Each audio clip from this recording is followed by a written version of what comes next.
शोध केंद्र, केंद्रीय संस्कृत विश्वविद्यालय, जयपुर परिसर, जयपुर, राजस्थान, अंतरराष्ट्रीय प्राकृत स्वाध्याय माला में इस मंच से, ऑनलाइन मंच से मैं आप सभी विद्वानों का, आए हुए अतिथि गणों का, आचार्यों का हार्दिक स्वागत और अभिनंदन करती हूँ। हमारे ये 16 दिवसीय कार्यक्रम में भगवई आराधना पर जो कक्षा होंगी, उनके प्रमुख वक्ता होंगे डॉक्टर सत्येंद्र कुमार जैन, जो प्राकृत अध्ययन एवं शोध केंद्र, केंद्रीय संस्कृत विश्वविद्यालय, जयपुर परिसर, जयपुर, राजस्थान में सेवारत हैं। आगे में इस कार्यक्रम का शुभारंभ, मंगल शुभारंभ दीप प्रज्वलन के द्वारा होगा। मैं दीप प्रज्वलन के लिए हमारे अध्यक्ष महोदय प्रोफेसर अर्घनाथ चौधरी, निदेशक केंद्रीय संस्कृत विश्वविद्यालय जयपुर परिसर, जयपुर में विराजमान हैं। मुख्य अतिथि के रूप में प्रोफेसर श्रेयांश कुमार सिंघई, विभागाध्यक्ष, जैन दर्शन विभाग, केंद्रीय संस्कृत विश्वविद्यालय।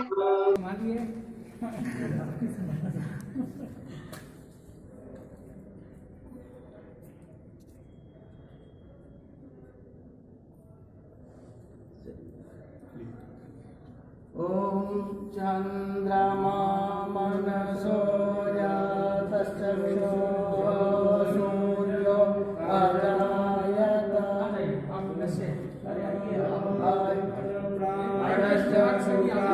अग्नेन अजायत एतगो हवे प्रजनमे असुदसवीरगुं सर्वगणगुं स्वस्ति आत्मसनि प्रजाशनि पशुपनि लोकसन्नवयसनि अग्निं प्रजं बहुलं मे करोत्वनं वयोरेतु अस्मासु दत्त। ॐ पावकानः सरस्वती वाजेनि वति यज्ञं वष्टो धिया वसो। ओम सरस्वत्यै नमः। या कुंडे कुसुरे धवला या शुभ्रवस्त्रावृता या वीणावरदण्डमण्डितकरा या श्वेतपद्मासना या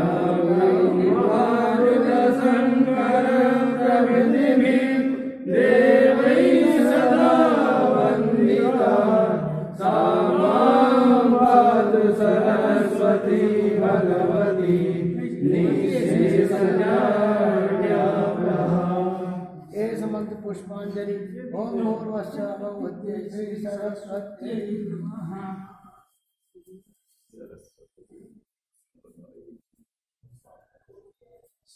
ओम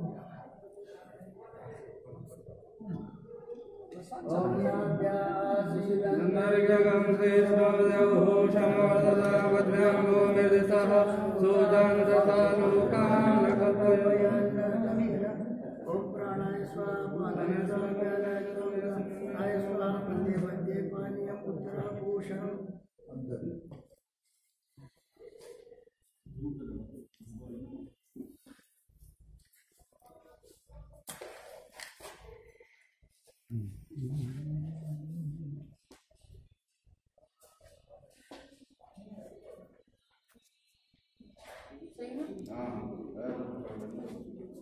हम मंगलाचरण के लिए हमारे शास्त्री के विद्यार्थी शशांक, केंद्रीय संस्कृत विश्वविद्यालय जयपुर परिषद के, मैं उन्हें आमंत्रित करती हूँ मंगल के लिए। नमो अरिहन्ताणं, नमो सिद्धाणं, नमो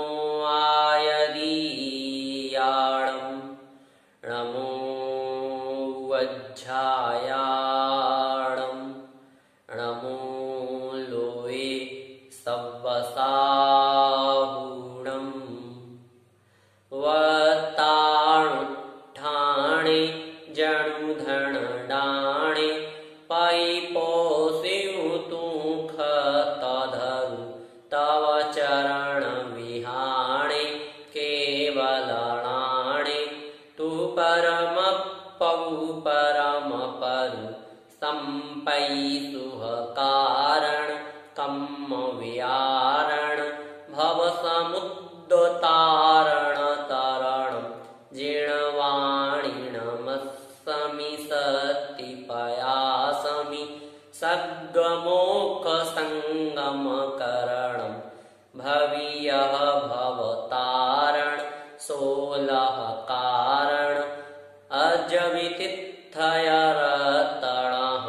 तव करमिय संगै दयधं मंगै पालवि पंचमहावयाय। बोली पंच परमेष्टि भगवान की जय। अतिथि के बाद में मुख्य अतिथि के रूप में प्रोफेसर श्रेयांश कुमार सिंघई जी, उन्हें आमंत्रित करती हूँ कि वह इस उद्घाटन समारोह में अपने वक्तव्य दें। आदरणीय प्रोफेसर श्रेयांश कुमार सिंघई। प्राकृत अध्ययन एवं शोध केंद्र केंद्रीय संस्कृत विश्वविद्यालय जयपुर परिसर के द्वारा ये स्वाध्याय माला प्रारंभ की गई है और इसमें भगवती आराधना का कुछ भाग अध्ययन कराया जाएगा। हमारे वरिष्ठ शोध विशेषज्ञ जो हैं डॉक्टर सत्येंद्र कुमार जी, उनके द्वारा। प्राकृत वाङ्मय भारतीय साहित्य की अमूल्य निधि है और उसमें भगवती आराधना, जिसका मूल नाम है भगवई आराधना, उसका महत्वपूर्ण स्थान है। आगम साहित्य के बाद या आगम साहित्य के काल में ही जब उनका लेखन हुआ, उसी समय विक्रम पूर्व प्रथम शताब्दी से जो शास्त्र लेखन का कार्य प्रारंभ हुआ था, उसके आसपास ही ये भगवई आराधना लिखी गई है। भगवई आराधना में जो विषय है वह सचमुच में हमारे लिए बहुत महत्वपूर्ण है। महत्वपूर्ण इसलिए है क्योंकि इसमें मानव जीवन के मूल प्रयोजन को द्योतित किया गया है और ये बताया गया है कि हमें अपने जीवन में क्या करना चाहिए और क्या नहीं करना चाहिए। आगम की उस धारा को जो व्रताचरण से संबंध रखती है, मोक्ष मार्ग से संबंध रखती है, सम्यक्त्व की आराधना, ज्ञान की आराधना, चारित्र की आराधना और तप की आराधना। अब प्रश्न ये खड़ा होता है कि सम्यक दर्शन, सम्यक ज्ञान और सम्यक चारित्र क्या है? क्या सम्यक दर्शन और सम्यक चारित्र को आगम से समझा जा सकता है? तो उसका उत्तर है कि इनके बारे में समझा जा सकता है, परंतु सम्यक दर्शन, सम्यक ज्ञान और सम्यक चारित्र को हमें यदि समझना है, उसे अपने जीवन में प्रस्फुटित करना है, तो उसका एक ही उपाय है कि हम अपने जीवन का सदुपयोग करें। हमें ये सद्बुद्धि प्राप्त हो कि हम जिसके कारण से सम्यक दर्शन होता है वो कर्तव्य उस कर्तव्य का निर्वाह करें, और उसके लिए सर्वप्रथम कर्तव्य है आगम का अभ्यास। और आगम के अभ्यास के लिए आवश्यक है युक्ति के अवलंबन से अपनी बुद्धि की शुद्धि। यदि हम युक्ति के अवलंबन को छोड़ दें और शास्त्रों को पढ़ें और वहां पर भी यदि सांप्रदायिक भाव प्रबल हो जाए, तो मैं ये सारी चर्चा इसलिए कर रहा हूं कि आप जिन लोगों ने इस स्वाध्याय माला में अपना नामांकन कराया है और 15 दिन के भीतर इस जूम ऐप के माध्यम से कुछ ऊर्जा ग्रहण करेंगे, कुछ जानकारी प्राप्त करेंगे भगवई आराधना के संदर्भ में, उसे आप आगे चालू रखें।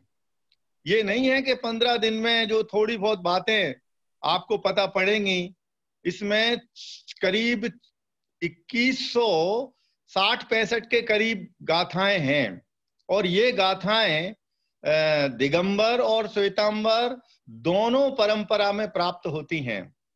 आचार्य शिवारे जो हैं अथवा शिवाचार्य जो हैं, उन्होंने इन गाथाओं का संकलन जो उन्हें परंपरा से प्राप्त हुई हैं उनको ही लिपिबद्ध करके विषय को निरूपित किया है। और मैं ऐसा मानता हूं कि भगवई आराधना को पढ़ने के बाद हम अपने जीवन से शिथिलाचार को निकाल पाएंगे।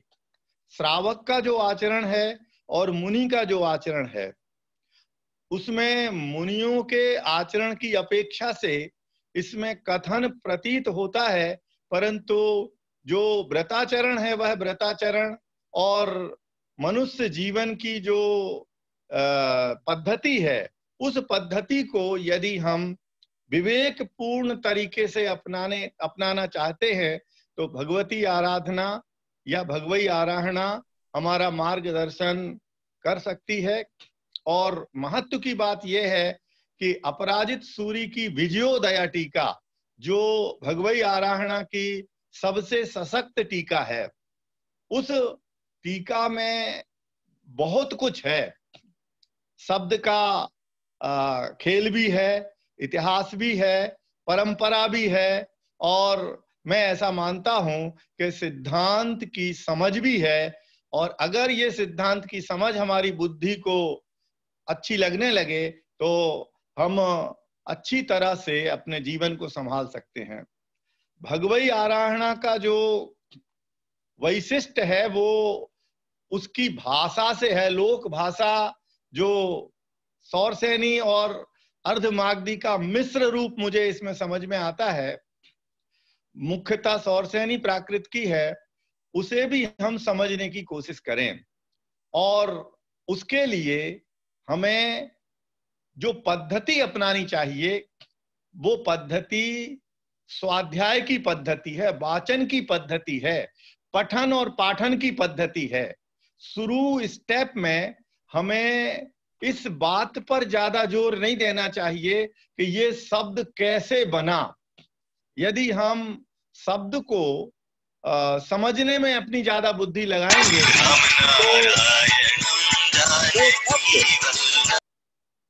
हमें समझ में तो बड़ी मुश्किल से आएंगे और बुद्धि में स्थान भी नहीं बना पाएंगे।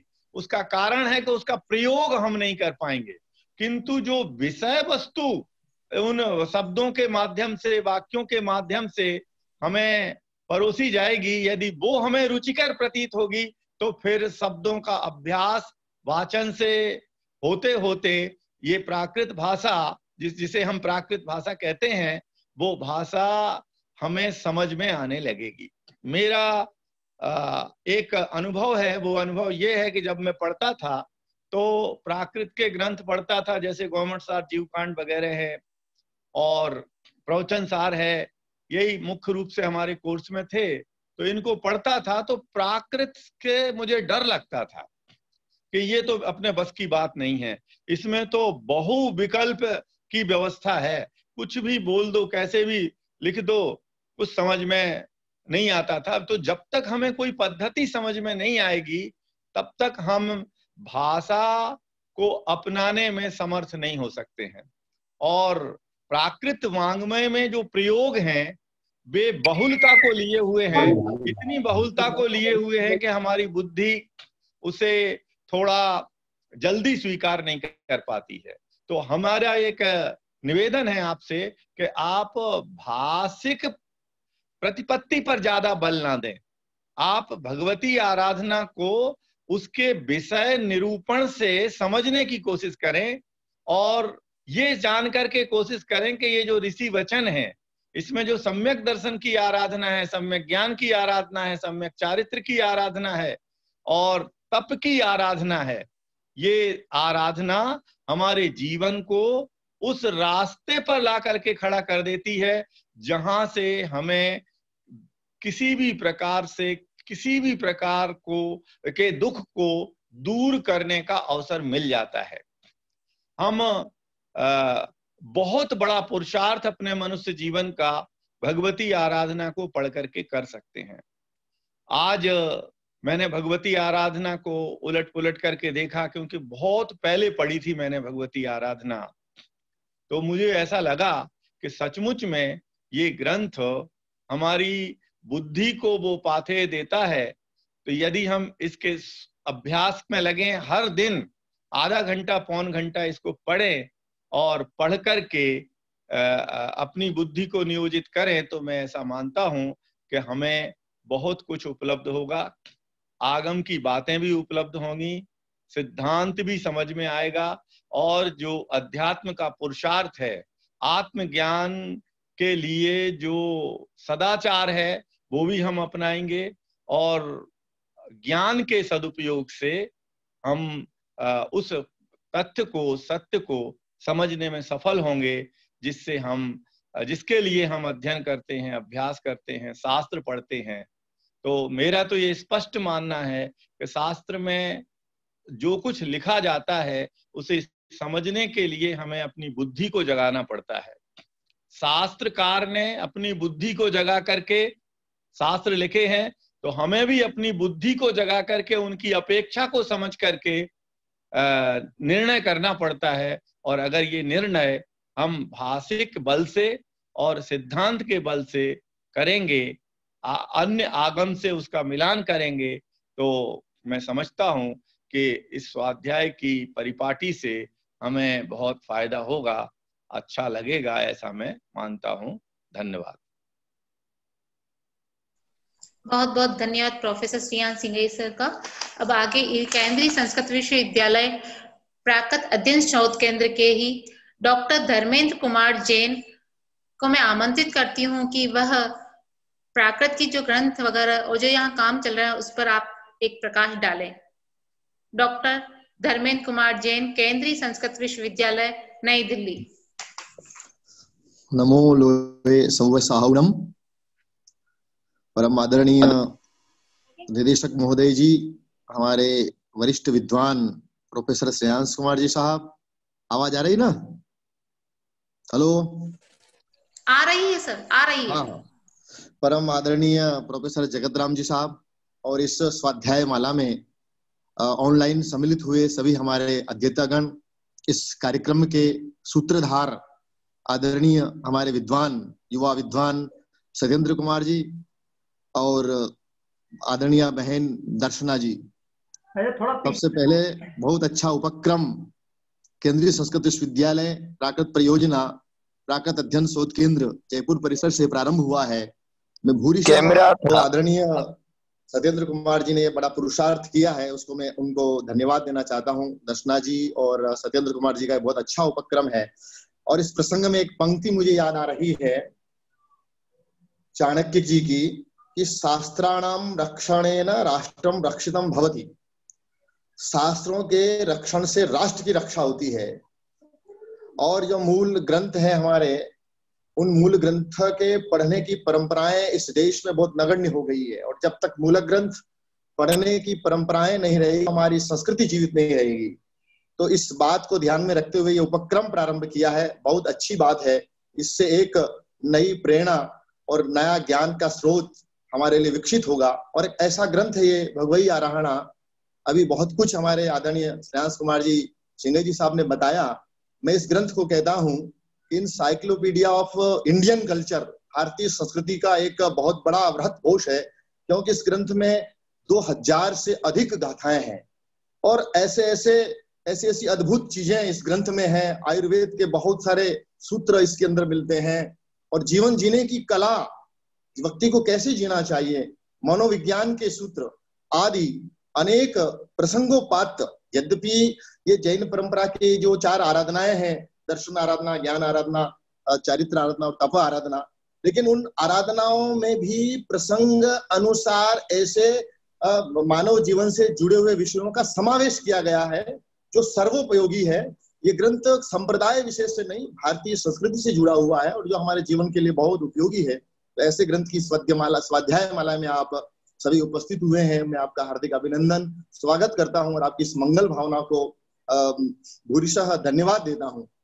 ये हमारे यहाँ पर केंद्रीय संस्कृत विश्वविद्यालय में 11 वर्ष से पाली प्राकृत परियोजना चल रही है। इस प्राकृत योजना में ऐसे भगवई आराधना की तरह मूल 24 ग्रंथ प्रकाशित हुए हैं। उसमें से बहुत सारे दुर्लभ थे जो कई दिनों से प्रकाशित नहीं हुए थे और जिनकी कोई आवश्यकता थी। जैसे मैं आपको बताना चाहता हूँ, एक ग्रंथ प्रकाशित हुआ इस परियोजना के अंदर, नाट्य शास्त्र में प्राकृत संदर्भ। अब जो नाट्य शास्त्र के 17-18 अध्याय हैं उसका एक क्रिटिकल एडिशन तैयार किया। तो इस प्रकार बहुउपयोगी ग्रंथ इस योजना से प्रकाशित हुए हैं। बहुत सारी संगोष्ठियां, जैसे पाली प्राकृत साहित्य का व्यवहारिक पक्ष, अद्भुत भारतीय दर्शन और साहित्य के वाङ्मय में भारतीय वाङ्मय में प्राकृत साहित्य का योगदान, तो ऐसे अद्भुत विषयों पर बहुत सारी तात्विक चर्चाएं हुई हैं और बहुत सारे ग्रंथ अभी भी कार्याधीन हैं, उनके ऊपर अनुवाद का संपादन का कार्य चल रहा है। तो इस प्रकार इस योजना में जो भारतीय संस्कृति से जुड़े हुए अमूल्य पहलू हैं, उन पहलुओं पर काम हो रहा है और प्राकृत भाषा कैसे विकसित हो, ये काम हो रहा है। और खुशी की बात यह है कि अभी एक बोर्ड का निर्माण हुआ था प्राकृत भाषा के लिए। तो प्राकृत भाषा के बोर्ड के सदस्यों ने भारत सरकार को एक रिपोर्ट प्रस्तुत की है कि इस भाषा के विकास के लिए, इस भाषा के अध्ययन अध्यापन के लिए पूरे राष्ट्रीय स्तर पर राष्ट्रीय प्राकृत संस्थान की स्थापना हो। ऐसी एक रिपोर्ट बोर्ड के माध्यम से भारत सरकार को 24 नवंबर को प्रस्तुत की गई है और उसमें यह प्रयास किया जा रहा है और सरकार की तरफ से भी पूर्ण सहमति है और सहयोग है कि निकट भविष्य में इस प्रकार की एक विशद संस्था राष्ट्रीय स्तर की स्थापित होगी जो राष्ट्रीय अंतर्राष्ट्रीय स्तर पर प्राकृत भाषा के अध्ययन अध्यापन का कार्य करेगी। इस प्रकार ये पाली प्राकृत योजना भारतीय संस्कृति की भाषाओं का जो अंगभूत प्राण पाली प्राकृत भाषा है उसका काम कर रही है, आगे भी करेगी। और पुनः मैं सभी वरिष्ठ विद्वानों को प्रणाम करता हूं और स्वाध्याय माला में जो सम्मिलित हुए हैं उन सबको नमन करता हूं, उनकी अध्ययन की भावना को प्रणाम करता हूं और हमारे मुख्य सूत्रधार सत्येंद्र जी, रसना जी, उनको बहुत बधाई देता हूं और ये भावना भाता हूं इस प्रकार की योजनाएं, इस प्रकार के कार्य इस इलेक्ट्रॉनिक मीडिया के माध्यम से चलते रहें, जिससे हमारी संस्कृति का, भाषा का संरक्षण और संवर्धन हो। पुनः आप सबको प्रणाम। बहुत बहुत धन्यवाद डॉक्टर धर्मेंद्र कुमार जैन सर का। अंतर्राष्ट्रीय प्राकृत स्वाध्याय माला में एक बात विशेष है, हमारे केंद्रीय संस्कृत विश्वविद्यालय से पढ़ा विशाखा जी, जो हमारे ही केंद्रीय संस्कृत विश्वविद्यालय से पढ़ी हैं, आज वे यूएसए में अपने भाषा का, अपने ग्रंथों का प्रचार प्रसार और उसमें लगी हुई हैं, वह अध्ययन कर रही हैं आगे। और वह भी बड़ी खुशी की बात है जब उन्होंने हमारा ये अंतर्राष्ट्रीय प्राकृत स्वाध्याय माला का रजिस्ट्रेशन फॉर्म देखा तो उन्होंने जल्दी से इसे रजिस्ट्रेशन किया और वह हमारे यहाँ की भी एक स्टूडेंट बनी। तो इसी विशेष बात के साथ ही मैं आगे आमंत्रित करती हूँ मेरे आदरणीय गुरुजन, जो संस्कृत, प्राकृत, इंग्लिश और देश विदेश में उन्होंने अपनी प्राकृत भाषा का प्रचार प्रसार किया और इसी में वह समर्पित रहे हैं। आज हमारे बीच में विशिष्ट अतिथि के रूप में आए हैं शांति निकेतन विश्व भारती संस्थान पश्चिम बंगाल से प्रोफेसर जगत राम भट्टाचार्य जी सर का मैं उन्हें आमंत्रित करती हूँ, निवेदन करती हूँ कि सर आए और अपना ऑनलाइन कार्यक्रम कुछ 2 शब्द बोलें। प्रोफेसर जगत राम भट्टाचार्य जी सर वहीं से म्यूट कर लीजिए आप। आज के कार्यक्रम में अध्यक्ष प्रोफेसर अर्कनाथ चौधरी, आज के मुख्य अतिथि प्रोफेसर श्रेयांश कुमार सिंह भाई जी, और आज के कार्यक्रम के जो इस विषय के जो संयोजक कहे और शिक्षक हो भाई सत्येंद्र और दर्शना, और मेरे प्रिय भाई धर्मेंद्र जी और जितने यहाँ के जो पार्टिसिपेंट्स है, दर्शक है, मैं सबको मैं अभिनंदन करता हूँ और इस कार्यक्रम में शामिल होने के लिए सबको मैं बधाई देता हूँ। मेरे ऊपर जो मुझे सत्येंद्र जी ने कहा था जो कुछ भाषा के विषय में कुछ प्रकाश डालने के लिए, तो ये जो आपके भगवई आराधना है, तो क्योंकि समय की सीमा है और इसी के अंदर में मुझे कुछ कहना है, तो मैं बहुत लाभान्वित हूँ आज जो मुख्य अतिथि के रूप से प्रोफेसर श्रेयांश कुमार सिंघई जी ने जो बोला है। मेरी दृष्टि से एक विषय को जानने के लिए हमें सबसे पहले उस विषय का जो ज्ञान तो होना ही चाहिए, किंतु उस विषय का ज्ञान जिस भाषा में निबद्ध है तो उस भाषा को भी उतना ही महत्व देना चाहिए। नहीं तो हमें क्या होगा, जो हम हमेशा कोई सेकेंडरी सोर्स से और कोई ज्ञाता ने जिस ढंग से उसको अनुवाद किया है उस अनुवाद को आधार मानते हुए हम उस ग्रंथ को पढ़ेंगे, शायद वो हमारे लिए जो उद्देश्य को वो पूरा नहीं कर पाएगा। इसीलिए ये जो अंतर्राष्ट्रीय प्राकृत स्वाध्याय माला ये जो आपका कार्यक्रम है, इस कार्यक्रम में प्राकृत शब्द को विशेष रूप से स्थान मिला है। इसका मतलब है इसके भाषा को भी सबको जानना चाहिए। तो मैं बहुत विस्तार से नहीं कहूंगा, केवल प्राकृत भाषा के कुछ प्रारंभिक बातें, कुछ बेसिक कुछ बातें मैं आपको कहूंगा, जो भगवती आराधना को पढ़ते पढ़ते हमेशा आपको उस विषय को आपको ध्यान में आ जाएगा। तो संक्षेप में मैं कहूं, जो प्राकृत भाषा को हम जानते हैं मूल रूप से 3 रूप से, एक तो है तत्सम, एक है तद्भव, एक है देशी। तो तत्सम का मतलब है ऐसे कुछ शब्द होता है जो संस्कृत में हमें मिलता है, उसी शब्दों को हम प्राकृत में भी देखते हैं। ऐसे कुछ शब्द होता है जो उसी शब्दों से उस शब्दों के बहुत करीब होता है, नजदीक होता है, लेकिन वो शब्द नहीं है, वो तद्भव है। और देशी शब्द कुछ मिलेगा जो जिसके लिए आपको कोई व्याकरण भी नहीं मिलेगा और उसके लिए कोई नियम उपनियम ऐसे कोई ग्रंथ भी आपको नहीं मिलेगा। केवल हेमचंद्र के जो देशी नाममाला या पायलक्षी नाममाला आदि आदि कुछ ग्रंथ है जिसमें डिक्शनरी के रूप से उस प्राकृत शब्दों को उल्लेख किया है, उसमें देशी शब्दों को देशी नाममाला में तो बहुत ही है, दूसरे प्राकृत ग्रंथ में भी ऐसे शब्द मिलता है। तो आप जो पढ़ेंगे भगवती आराधना, इसको हम संस्कृत में बोल रहे हैं भगवती आराधना, मूल रूप से इस ग्रंथ का नाम है भगवई आराधना। लेकिन इस बात को अगर हम षोडशनी जिस भाषा में लिखा है इस विषय में अगर हम सोचे तो उसका नाम होगा भगवदी। और आराधना शब्द जो है, हम आराधना को आराधना कर दिए हैं, वो आराधना रहे तो षोडशनी प्राकृत के लिए और अच्छा है। फिर भी षोडशनी प्राकृत या दूसरे प्राकृत का मतलब ये नहीं है एक प्राकृत से दूसरे प्राकृत का कोई संबंध नहीं है, या ऐसा हो कोई वाटर टाइट कंपार्टमेंट हो जो एक के साथ दूसरे का कोई मेल ना हो। तो इसीलिए हमें ये देखना पड़ेगा, जो भगवती आराधना हो तो भी सही है, भगवई आराधना हो फिर भी सही है, भगवई आराधना भी हो तो भी सही है। लेकिन जो ज्यादा रूप से हम संस्कृत शब्द को ही हम उल्लेख करते हैं भगवती आराधना, उसमें कोई फर्क नहीं पड़ता है आपका भगवई या भगवती कहे। इस ग्रंथ में जो आप देखेंगे, जो आप पहले हम सुन चुके हैं, जो शिवार्य का या शिवाचार्य का ग्रंथ है, लेकिन इस ग्रंथ में जो हमें मिलता है उसके साथ अपराजित सूरी के जो टीका है वो टीका बहुत बहुत महत्वपूर्ण है।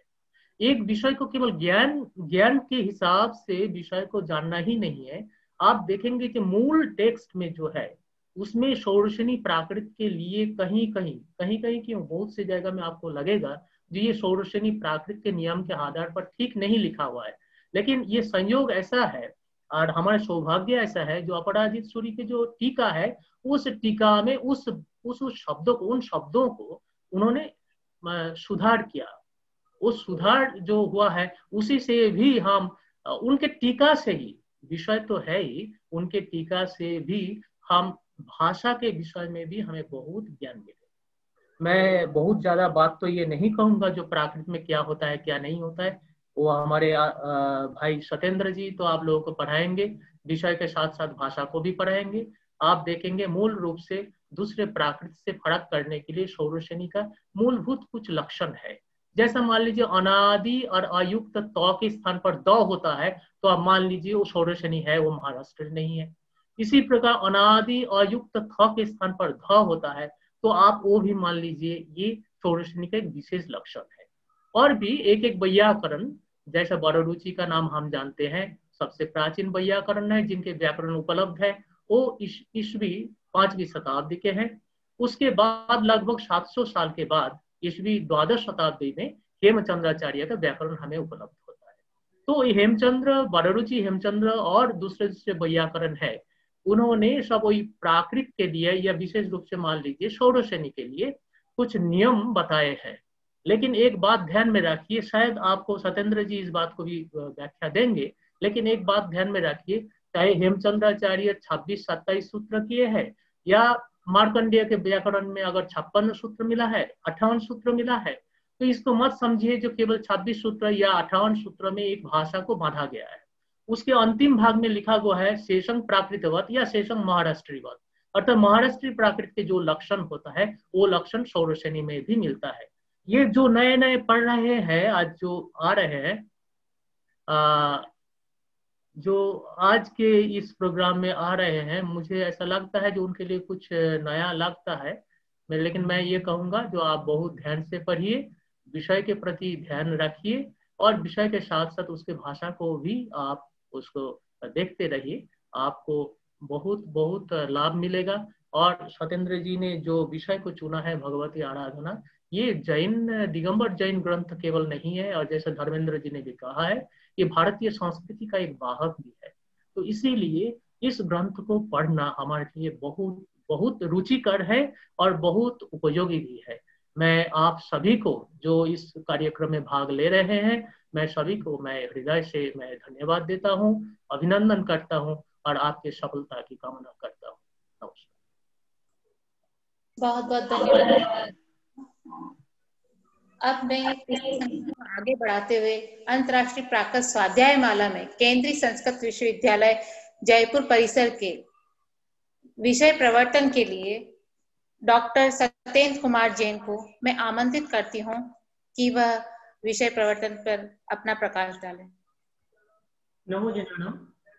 सभी आगंतुक महानुभावों, हमारे अध्यक्ष महोदय प्रोफेसर अर्कनाथ चौधरी जी जो कि निदेशक हैं केंद्रीय संस्कृत विश्वविद्यालय जयपुर परिसर जयपुर के, मैं उनके चरणों में वंदना करता हुआ प्रोफेसर श्रेयांश कुमार सिंघई जी जो इस कार्यक्रम के मुख्य अतिथि हैं उनके चरणों में वंदना करता हुआ, विशिष्ट अतिथि प्रोफेसर जगतराम भट्टाचार्य जी जो शांति निकेतन विश्व भारती संस्थान से हैं उनके चरणों में वंदना करता हुआ, हमारे अग्रज भ्राता डॉक्टर धर्मेंद्र कुमार जी जो केंद्रीय संस्कृत विश्वविद्यालय नई दिल्ली में पाली प्राकृत के विकास अधिकारी हैं, उनको सादर प्रणाम करता हुआ मैं अपनी लघु पाठी प्रस्तुत करना चाहता हूं कि इस अंतरराष्ट्रीय प्राकृत स्वाध्याय माला में किस प्रकार से चर्चाएं हम करेंगे। जब मैं भगवती आराधना ग्रंथ का संपादन और अनुवाद संस्कृत छाया कर रहा था तब विकल्प आया कि भारतीय संस्कृति में जन्म की बात तो सब जगह होती है, मगर मरण को अच्छा बनाने की बात कहीं कहीं होती है। जीवन को उन्नति के लिए ले जाने के लिए या जीवन सुखद रूप से स्वस्थ रूप से किस प्रकार से व्यतीत हो, इसके लिए तरह तरह के शास्त्रों में, अनेक प्रकार के शास्त्रों में हम पढ़ते हैं कि इस प्रकार से हमें जीवन जीना चाहिए। या व्यावहारिक जीवन में भी हम जब जाते हैं तो अनेक प्रकार से कोर्सेज भी कराए जाते हैं, पर्सनालिटी डेवलपमेंट होता है कि जीवन ऐसे जिए, अनेक प्रकार के वीडियो में सुनने मिलते हैं कि जीवन ऐसे जिए। परंतु भारतीय संस्कृति में जैन दर्शन या वैदिक संस्कृति में जिसको समाधि संलेखना संथारा के नाम से जाना जाता है कि मरण कैसे करना चाहिए, क्योंकि जीवन हमारा यह जीवन है। जितने भी भारतीय दर्शन हैं जो पुनर्जन्म में विश्वास रखते हैं वह मरण को सुदृढ़, स्वस्थ और समीचीन बनाने का जरूर प्रयत्न करते हैं। इसलिए वैदिक संस्कृति में भी जहां ऋषि मुनि लोग 4 आश्रमों की बात करते हैं वहां वानप्रस्थ आश्रम और बाद में संन्यास आश्रम की बात करते हैं कि जीवन तो जी लिया, अब मृत्यु को भी हमें सजा करके या मृत्यु को भी हमें अच्छी तरह से करके पुनर्जन्म में यानी भगवान के चरणों में लीन होने की जहां बात करते हैं यानी सुकृतों के द्वारा, पुण्यों के द्वारा, तो वो बात आती है। उसी प्रकार से जैन दृष्टि में भी जीवन जीने के अनेक उपाय जहाँ सांसारिक जीवन और व्यावहारिक जीवन में प्राप्त होते हैं। उसके बाद आचार्यों ने कहा जीवन तो जी लिया, अब मरण कैसे प्राप्त करें?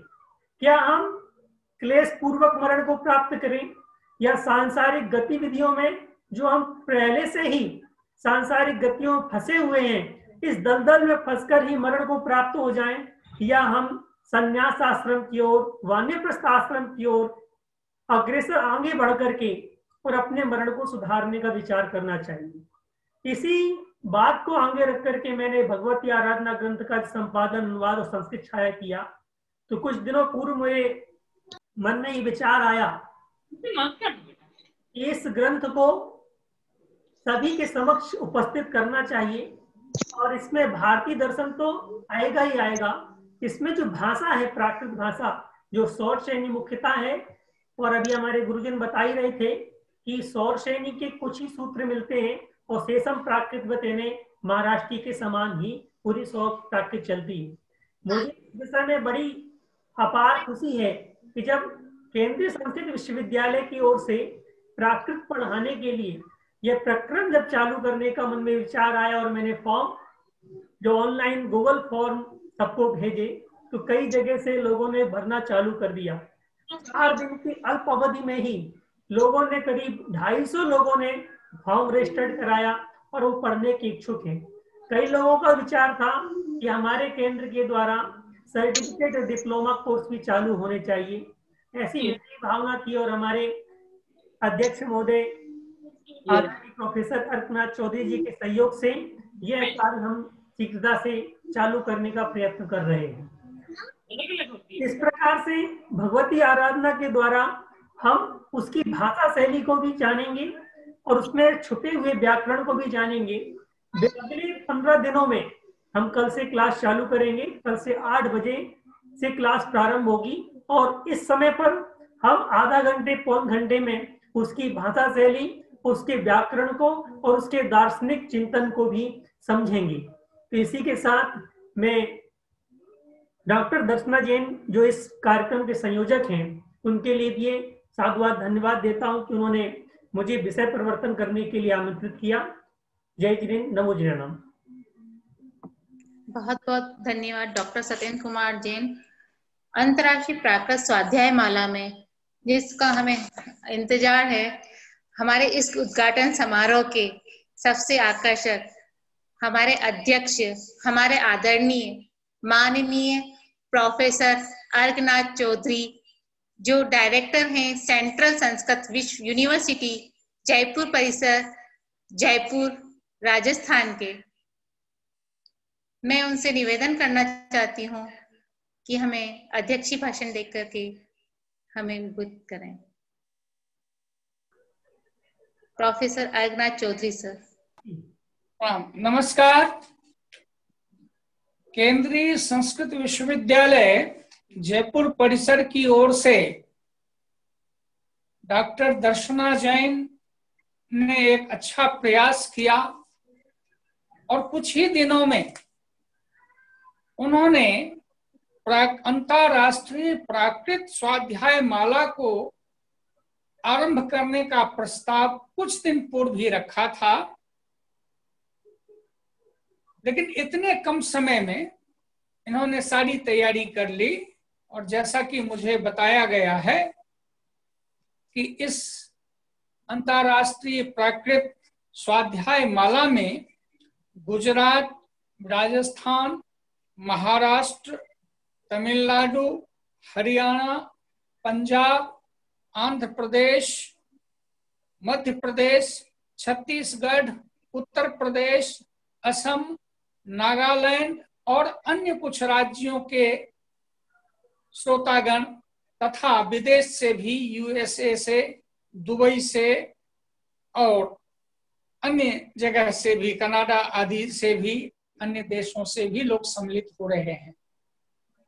यह एक आकर्षण है हमारे देश की प्राचीनतम प्राकृत भाषा और उस प्राकृत भाषा में निबद्ध ज्ञान के भंडार को लोगों तक लाना इस स्वाध्याय माला का एक महत्वपूर्ण प्रयोग है। जहां तक अभी मैंने सुना, मुख्य अतिथि प्रोफेसर श्रेयांश जी को, हमने सुना विशिष्ट अतिथि प्रोफेसर जगतराम भट्टाचार्य जी को और हमारे प्रिय डॉक्टर धर्मेंद्र जैन जी को भगवती आराधना के विषय में, जिसे भगवती आराधना कहते हैं प्राकृत में, और उसका नामकरण अभी चूंकि इस परिसर में प्राकृत साहित्यों का हिंदी अनुवाद भी हो रहा है, संस्कृत छायानुवाद भी हो रहा है, इसीलिए यथा समय इसको देखने का अवसर मिलता है तो उसके संस्कृत निष्ठ नाम भी मुझे मालूम हो रहे हैं। यह ग्रंथ ज्ञान, तप, चरित्र और मोक्ष, वस्तुतः जो पुरुषार्थ चतुष्टय हैं हमारे भारतीय दर्शन में वर्णित, उनके ऊपर भी प्रकाश डालता है। और जो महत्वपूर्ण बात है कि इसमें लोक व्यवहार की भी बहुत सारी बातें हैं। ज्ञान की आराधना, तप की आराधना, चरित्र की आराधना और मोक्ष के विषय में जानना, इनमें सब कुछ निहित है। जैसा कि धर्मेंद्र जी ने कहा, आयुर्विज्ञान भी इसमें है, मनोविज्ञान भी है। मैं मानता हूं कि ज्ञान के साथ साथ सबसे महत्वपूर्ण बात इस स्वाध्याय माला की यह होगी कि जो हमारा प्राकृत साहित्य अभी सभी लोगों तक उपलब्ध नहीं हो पा रहा है, उसमें वर्णित ज्ञान का विशद विवेचन लोगों तक नहीं पहुंच रहा है। इसके माध्यम से भले ही ये पहला ग्रंथ हो, लेकिन क्रमशः अन्य महत्वपूर्ण ग्रंथों पर भी स्वाध्याय माला का आरंभ किया जाएगा। ये एक अच्छा उपक्रम है। मुझे तो लगा था कि प्रारंभ में मैं कुछ उद्घाटन कर दूं, क्योंकि आप लोग तो भोजन पहले कर लेते हैं, जैन संप्रदाय के लोग, और हमारे भोजन का समय 8:30 बजे है। तो आपने पहले ही मुझे सुनने के लिए बैठाया। अच्छा हुआ कि मुझे कुछ नए ज्ञान की प्राप्ति भी हुई है। यह आपका कार्यक्रम सफल हो और इसमें 250 से अधिक लोग जो भाग ले रहे हैं, मैं उन सब का हार्दिक अभिनंदन अपने जयपुर परिसर की ओर से करता हूं।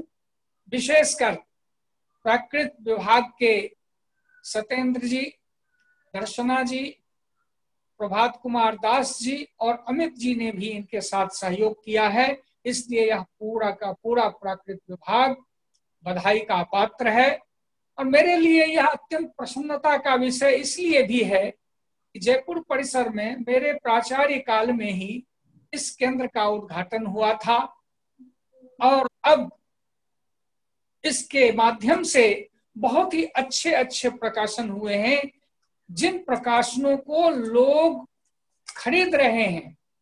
ये अर्थ भी अब दे रहा है, केवल खर्च का नहीं है, अब इससे कमाई भी हो रही है संस्थान को, हमारे विश्वविद्यालय को। और उसके कारण, उसमें कारण कौन है? ये कार्य करने वाले।